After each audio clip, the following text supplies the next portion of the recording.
বিয়ে হয়ে এ বাড়িতে এসেছি প্রায় 9 মাস মতো হবে। আজ আমার মা বাবা আমার শ্বশুর বাড়িতে আসছে, কিন্তু অন্য সব বারের মতো মা বাবা আসায় আমি একটু উত্তেজিত বা আনন্দিত নই। কারণ অন্যবার কুটুম হিসেবে এলেও এবারের আসাটা সম্পূর্ণ অন্য রূপে, অন্য কারণে। আমার শাশুড়ি মা আমার বাবাকে গতকাল দুপুরে ইমার্জেন্সি কল করে আসতে বলেছেন। আজ বাড়িতেই আমাকে নিয়ে একটা লম্বা মিটিং হবে। মা বাবা তাদের মেয়েকে যে সঠিক শিক্ষা দিতে পারেনি, তাদের মেয়ে অত্যন্ত অভদ্র, দুর্বিনীত, স্বেচ্ছাচারী, অন্যান্য বাড়ির বউদের সঙ্গে তার মেয়ের কতটা পার্থক্য সেটা পরতে পরতে জানান দেওয়ার জন্যই ঘটা করে আমার মা বাবাকে এ বাড়িতে আসার হুকুম দেওয়া হয়েছে। ছাত্রী হিসেবে আমি খুব ব্রিলিয়েন্ট না হলেও খারাপ ছিলাম এটা একেবারেই বলা যায় না। তা না হলেই কমার্সে মাস্টার ডিগ্রি কমপ্লিট করতে পারতাম না। পড়াশোনা শেষ হওয়ার পর একটা বছর আমি লাগাতার চাকরির চেষ্টা করছিলাম। বরাবরই চাইতাম নিজের পায়ের নিচের জমিটা শক্ত করতে, কিছু করতে। বিয়ের পরেও সেই চেষ্টাটা গোপনে চালিয়ে গেছি এবং পরশুদিন আমার মেইলে একটা জয়েনিং লেটার এসেছে। খুব আহামরি কিছু না হলেও একটা মাঝারি ফার্মে অ্যাকাউন্টেন্টের চাকরি। কিন্তু যতই ছোট হোক, আমি এই চাকরিটা করব বলে প্রতিজ্ঞাবদ্ধ। আর এই নিয়েই বাড়িতে মারাত্মক অশান্তি এবং মিটিং মিছিল পরিকল্পনা। আমার 2 ভাই 1 বোন। বাবা রিটায়ার্ড স্কুল টিচার। যতদিন দাদাদের বিয়ে হয়নি কোনো সমস্যা ছিল না, কিন্তু বৌদিরা আসার পর থেকেই আমাকে নিয়ে সমস্যা তৈরি হতে লাগলো। বাবারও বেশ বয়স হয়েছে, মা পুরোপুরি হাউসওয়াইফ। উনি সবসময় চিন্তা করতেন বাবার যদি কিছু একটা আপদ বিপদ হয়ে যায় আমার ভবিষ্যতের কি হবে। সেই জন্য আমার নিজের পায়ে দাঁড়ানোর আর একটু সুযোগ না দিয়েই রেলের সরকারি চাকরের সঙ্গে আমার বিয়ে দিয়ে দিলেন। আমার স্বামী পলাশ, একেবারে ছোট্ট সংসার ওদের, মা আর ছেলে। এক দিদি বিবাহিতা, তাই আমার মা বাবাও ভেবেছিলেন ছোট্ট সংসারে তেমন কাজকর্মের চাপ থাকবে না, মেয়েকে অত বেশি ঝুঁকিও পোহাতে হবে না। আমি বরাবর পড়াশোনা নিয়ে থাকতে ভালোবাসি। বাবার মনে হয়েছিল মেয়ে হয়তো একটু শখ আহ্লাদ স্বপ্নগুলো কিছু কিছু পূরণ করার সুযোগ পাবে এ বাড়িতে। কিন্তু বিয়ে হয়ে এখানে এসে দেখলাম পুরো উল্টো ছবি। সময়ের সঙ্গে সঙ্গে এদের চিন্তা ভাবনা একেবারেই আধুনিক হতে পারেনি। এদের অনেক অবান্তর বিধি নিষেধ নিয়মকানুন আছে, এবং সেটা অবশ্য বাড়ির বউয়ের ক্ষেত্রে প্রযোজ্য। যাই হোক, বেলা 10টা নাগাদ আমার মা বাবা এসে গেলেন। আমি ভালোভাবে আপ্যায়ন করতেও পারছিলাম না। মায়ের মুখটা অস্বাভাবিক গম্ভীর। আমি জানি মা ভীষণ অস্বস্তিতে আছে, কারণ আমার শাশুড়ি মা যখন তখন ফোনে ওনার মেয়ের সম্পর্কে নালিশ করে যাচ্ছে তাই ভাবে অপমান করেন। আমার শাশুড়ি মায়ের আমাকে নিয়ে অনেক সমস্যা।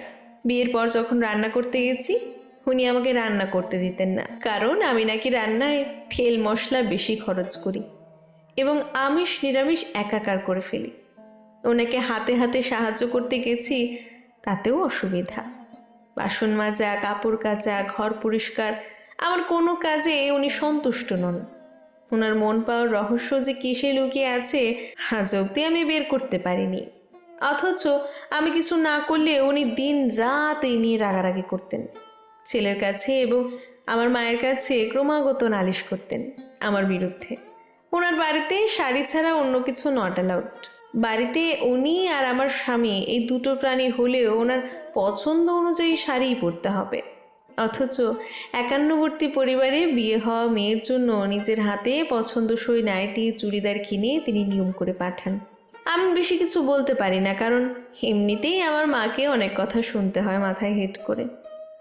এরপরে আমি প্রতিবাদ করলে না জানি আমার মা বাবাকে কত অপমান সহ্য করতে হবে। ভাবতে ভাবতে একটু অন্যমনস্ক হয়ে পড়েছিলাম। বাবা এসে আমার মাথায় হাত বুলিয়ে দিয়ে বলল, কিরে মা, সকালে চাটা খেয়েছিস কিছু? অনেকদিন পর নরম স্পর্শ পেয়ে চোখে জল এসে গেল। ইতিমধ্যে আমার শাশুড়ি মা বসার ঘরে এলেন, সঙ্গে ওনার ছেলে, যিনি মায়ের কথাকে বেদ বাক্য বলে মনে করেন। উচিত অনুচিত, ভুল ঠিক, সম্ভব অসম্ভব বিবেচনার কোনো দরকার নেই। আমার মা শুকনো হেসে বললেন, কি দিদি, সব খবর ভালো তো? শরীর ভালো আছে? তারপর আমার স্বামীর দিকে তাকিয়ে বলল, বাবা পলাশ, ভালো আছো তো? আমার স্বামী ঘাড় কাত করে হ্যাঁ বললেও শাশুড়ি মা সঙ্গে সঙ্গে বলে উঠলেন, তা যে বাড়িতে আপনার মেয়ে বউ হয়ে আসে সেই বাড়ির লোকজন ভালো থাকবে তা কি আপনার মনে হয়? মেয়েকে কি সহবত শিক্ষা কিছুই দেননি? শুধু পড়াশোনা করালেই হবে? শ্বশুরবাড়ি কিন্তু খুব কঠিন ঠাই। আপনারা মা বাবা হয়ে মেয়েকে বোঝান কি করে মানিয়ে চলতে হয় সংসারে। মা কিছু প্রতিবাদ না করে মাথা নিচু করে নিলেও বাবা দেখলাম ভ্রু কোঁচকালো, কিন্তু মুখে কিছু বলল না। পলাশ চোখে মুখে যতটা বিরক্তি সম্ভব ফুটিয়ে বলল, এত স্বাধীন চেতা মনোভাব যখন, নিজের পায়ে দাঁড়ানোর ইচ্ছা, তখন বিয়ে করার কি দরকার ছিল? তোমাদের কি বিয়ের পর সংসার হারানোর জন্য বিপ্লব করার কথা মনে পড়ে? বাবার কাছে থাকতে তো এই বিপ্লবটা হয় না। কেন হয় না? আমার চোখ ফেটে আজ আর জল আসছিল না, কারণ এই 9 মাসে আমি এত জল পড়েছে, সব জল শুকিয়ে গেছে। আমি বুঝে গেছি আজ আগুন ঝরানো প্রয়োজন। ইতিমধ্যে আমার শাশুড়ির ফোন আসায় উনি ভেতরে চলে গেলেন। পলাশ আমার বাবার কাছে আমার বিরুদ্ধে নালিশ করতে ব্যস্ত হয়ে পড়ল। আমার মা তখন আমার হাত ধরে পাশে বসলো। এত খরচ করে তোর বাবা বিয়ে দিল, একটু মানিয়ে চলতে পারছিস না? কত মেয়ে নেশাখোর স্বামী নিয়ে, দরজার শাশুড়ি নিয়ে মার খেয়ে কত অত্যাচার সহ্য করে সংসার করছে। তোর তো তেমন কোনো সমস্যা নেই। মানছি শাশুড়ি মা একটু খিটখিটে, পলাশ একটু মা ভক্ত, ওদের এক আধটা কথা গায়ে মেখে নিলে কি এমন অসুবিধা হবে? পলাশ ভালো চাকরি করে, 3টে তো প্রাণী, তোর ওই ফার্মে চাকরি করতেই হবে। আর সত্যিই তো, বাড়িতে দুজনেই বেরিয়ে গেলে সংসারটা কে দেখবে? কেন আমরা হাউসওয়াইফ হয়ে জীবন কাটালাম না? আমি বললাম, মা আমি পড়াশোনা শিখেছি জীবনটা ঘরে বসে নষ্ট করার জন্য নয়। যতই পলাশ চাকরি করুক, আমার নিজস্ব একটা আইডেন্টিটি আছে, নিজের কিছু ইচ্ছে আছে, তোমাদের প্রতি আমার একটা দায়িত্ব আছে। মা বলল, তোকে কি বলেছি আমাদের জন্য কিছু করতে হবে? আমাদের কিছু লাগবে আমরা কি বলেছি? তুই মন দিয়ে সংসারটা কর, তাহলেই হবে। দেখ, সংসারটা ভেঙে গেলে কিন্তু গিয়ে পড়তে হবে সেই দাদা বৌদির কাছে, তখন বুঝবি কত জ্বালা। ঠিক তখনই আমার শাশুড়ি মা ফোনে কথা বলতে বলতে বসার ঘরে ঢুকলেন। শেষটুকু শুনে আন্দাজ করলাম ননদের ফোন। ওপার থেকে কি কথা আসছে শুনতে পেলাম না, তবে উনি বলছেন, শোন, একদম অন্যায় আবদার সহ্য করবি না। এখনো তোর মাথার ওপর মা আছে, ভাই আছে, এ বাড়িতে তোর অধিকার আছে। যখনই মনে হবে আমাকে সোজা বলবি, সোজা মেয়ে নিয়ে চলে আসবো, দেখবো কি করে তখন ওরা। বলে ফোনটা কেটে বসতে বসতে বললেন, হ্যাঁ যা বলছিলাম, আপনাদের মেয়ে। আমার বাবা এবার হাত তুলে থামতে বললেন। শান্ত গলায় বললেন, আপনাদের সব কথা, সব অভিযোগ আমি শুনেছি, শুধু আজ নয়, আমার মিসেসের কাছ থেকে শুনে শুনে আমার মুখস্থ হয়ে গেছে। এবার আমি কটা কথা বলি, আপনারা শুনুন, মন দিয়ে শুনুন। মায়ের দিকে তাকিয়ে বললেন, তুমিও শোনো। ঠিক আপনার মেয়েটির মতোই আমার মেয়েটিও আমার কাছে অত্যন্ত দামি। আমি এবং আমার স্ত্রী আমাদের জীবনের একটা অংশ আপনাদের হাতে তুলে দিয়েছি।